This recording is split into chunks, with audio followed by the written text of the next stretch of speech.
Shalom, meus amigos, um bom dia a todos vocês, nessa linda, lindíssima manhã na cidade santa de Jerusalém. Nada mais apropriado do que nos despedirmos do ano de 5.785 com uma manhã tão majestosa como essa, que abre as portas, literalmente, para o ano de 5.786, e depois de fazer as minhas orações na sinagoga, eu busquei um contato com a natureza para fazer minha conexão pessoal, particular, com o Criador, fazendo um balanço dos acontecimentos que tiveram lugar na minha vida no último ano e reafirmando os compromissos, os projetos, as metas que eu estabeleci, não no ano passado, mas que tenho fixado ao longo dos últimos anos como objetivo, como propósito, como significado mesmo da minha existência. E depois de buscar essa conexão profunda, verdadeira, significativa com o Criador, que é uma tarefa que cabe a cada um de nós, me animei em transmitir a vocês uma nova mensagem, porque a minha mensagem de Rosh Hashanah já está registrada aqui na nossa plataforma, no último vídeo. Enquanto permitia que o sol banhasse o meu rosto, coisa que é rara, porque quase sempre pela manhã eu me encontro trabalhando na fábrica de Matzot Yehuda, me lembrei das imortais lições do Rabino Jonathan Sacks, que nos deixou tão inesperadamente em novembro de 2020, já se vão quase 5 anos. E desde o início do Pérolas da Sabedoria Judaica, ele tem sido um parceiro fundamental. Enquanto vivo, suas lições, suas mensagens, seus textos, seus escritos eram parte constante de nossa plataforma, e depois que ele nos deixou, nós continuamos, como até os dias de hoje, a transmitir a sabedoria que ele deixou como legado. Por isso eu já quero afirmar que o conteúdo da mensagem que eu preparei para vocês de cabeça diz respeito às lições desse grande sábio da nossa geração, o Rabino Jonathan Sacks, que foi o rabino-chefe do povo judeu no Reino Unido. E permitam, naturalmente, aprofundar as reflexões, que esse é o meu objetivo, que eu comecei na última mensagem, e as lições do Rabino Jonathan Sacks nos servem bem para essa finalidade. Ora, o que Rosh Hashanah, afinal de contas, nos diz, mas, sobretudo, como ele tem o poder, de fato, de transformar as nossas vidas. Saibam vocês, como afirmava o Rabino Jonathan Sacks, que a genialidade do judaísmo está justamente em transformar verdades eternas em experiências vívidas. Se Rosh Hashanah, como eu afirmei no último vídeo, celebra o aniversário da criação da humanidade, então é verdade que esta celebração nos convida a viver, a sentir essa condição humana vividamente. Meus amigos, a vida é muito curta. Por mais que o desenvolvimento da ciência médica tenha estendido a perspectiva de vida, ela ainda é muito curta.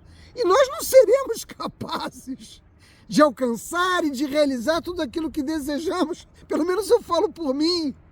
Eu tenho sonhos muito grandes e sei que dificilmente terei tempo para realizar todos, mas nós sempre devemos nos lembrar que nós nascemos do pó e ao pó voltaremos. E por isso, em razão dessa nossa natureza física aqui no mundo das coisas, nós temos de nos agarrar firmemente à vida que nós temos, porque definitivamente é tudo o que nós temos.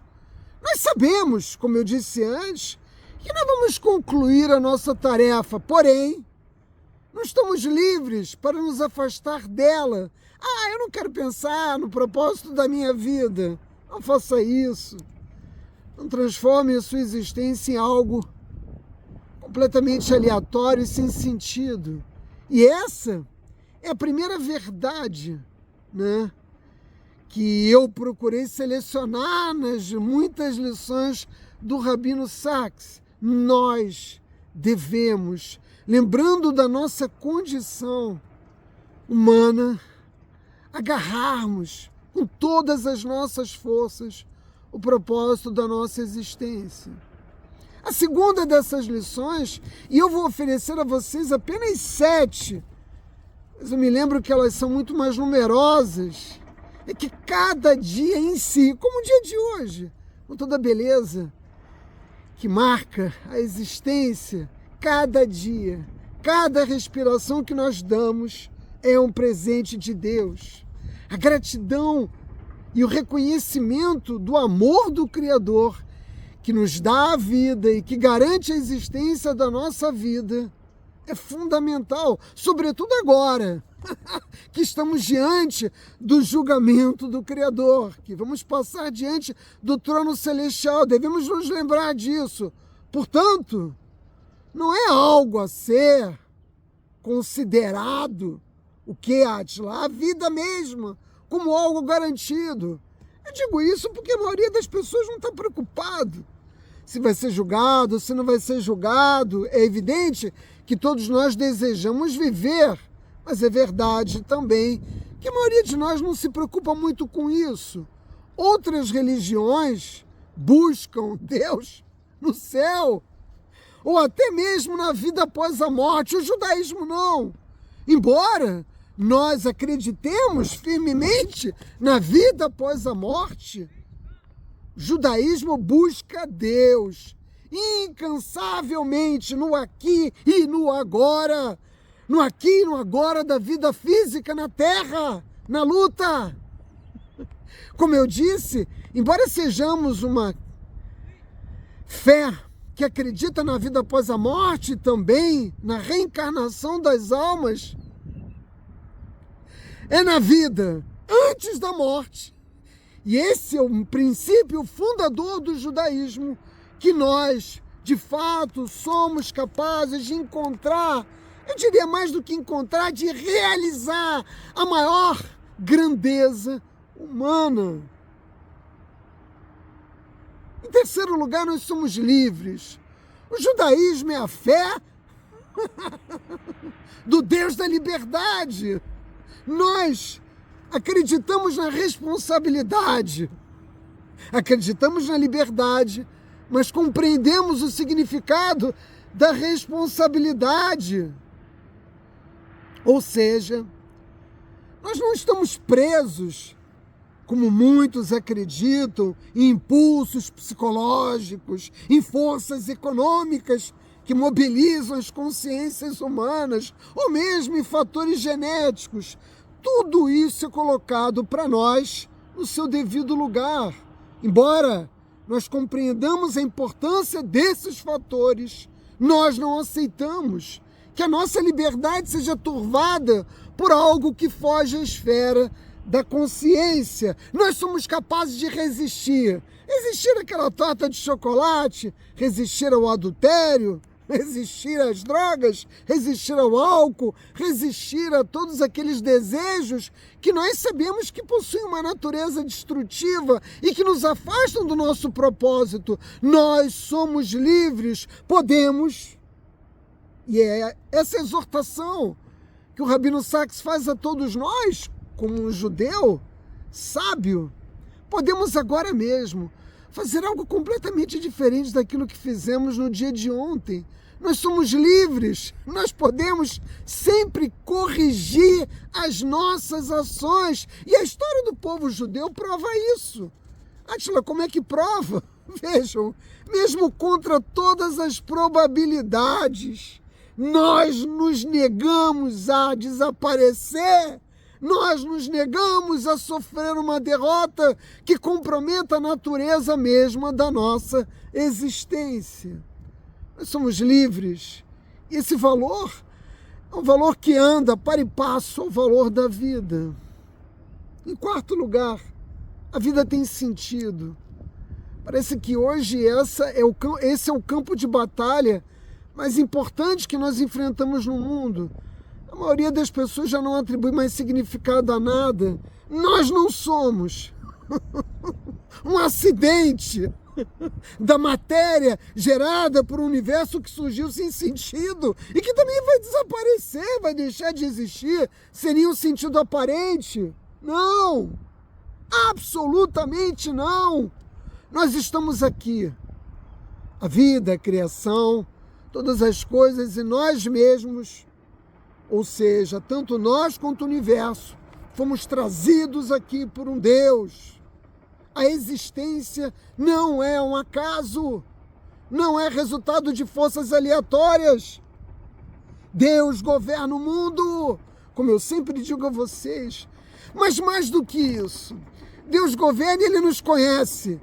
Ele ouve nossas orações, Ele acredita em nós até mesmo, mais do que nós mesmos. Mesmo quando nós perdemos a nossa fé em nós mesmos, o Criador não perde, nos dando novas oportunidades, e Ele nos perdoa.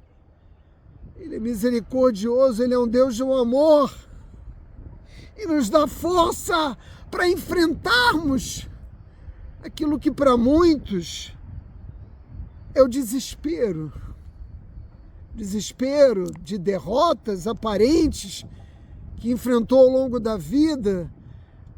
Eu posso dizer a vocês, esses anos todos em Israel foi muito difícil, porque no Brasil eu tinha uma vida, né, muito diferente da vida que eu tinha em Israel, e eu nunca deixei de apelar a Deus por força, e as forças sempre vieram.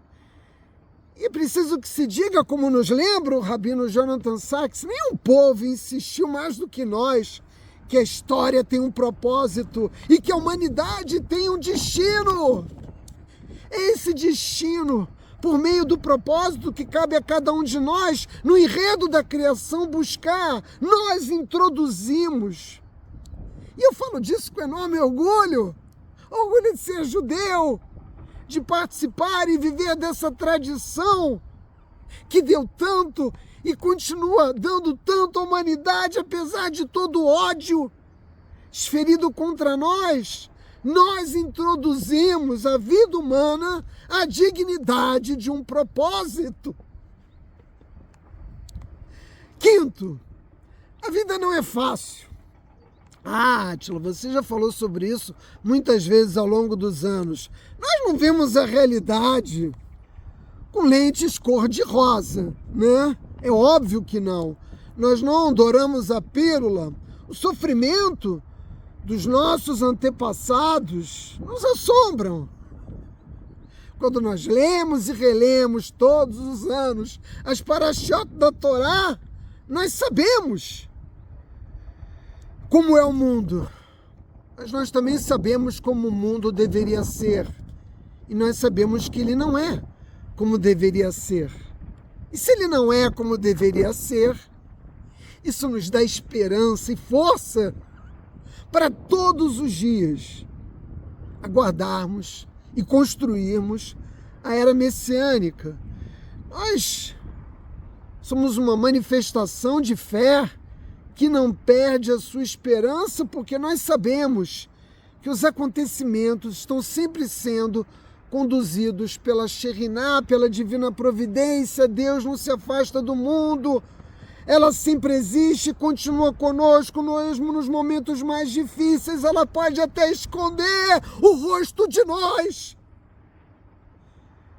Quando permitiu que o primeiro templo fosse destruído, o segundo templo fosse destruído, o nosso povo fosse lançado ao exílio, mas ela continua sempre próxima de cada um de nós.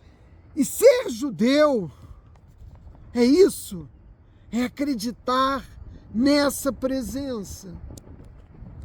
E é por isso que nós oramos ao Criador, e eu busco aqui na natureza essa conexão divina com a Shekhinah.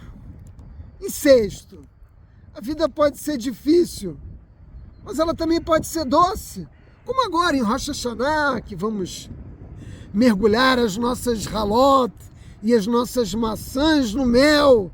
Nós sabemos que a vida é dura, que a vida é difícil, mas pode haver alegria.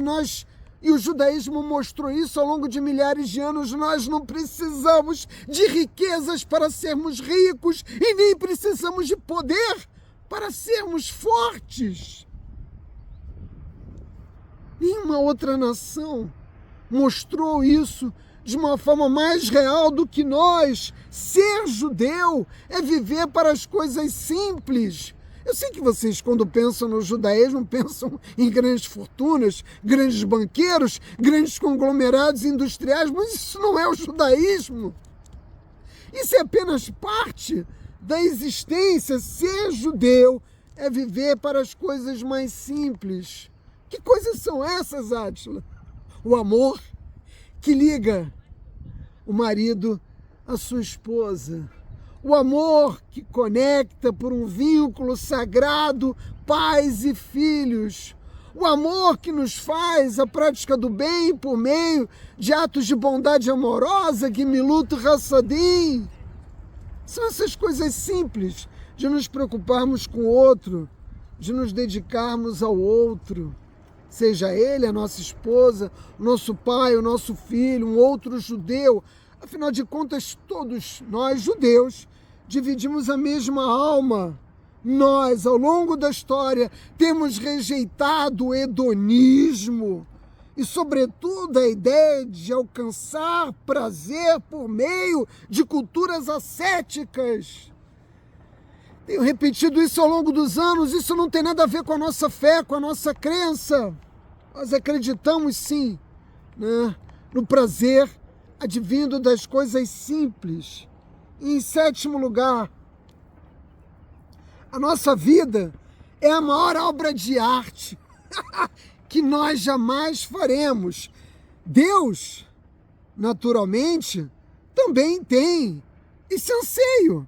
Se Ele nos ouve, nos perdoa, nos ama, acredita em nós, está sempre próximo de nós, Ele também anseia que nós compreendamos isso, que a nossa vida é a maior obra de arte que nós jamais faremos. E foi por isso que Ele nos deu o poder.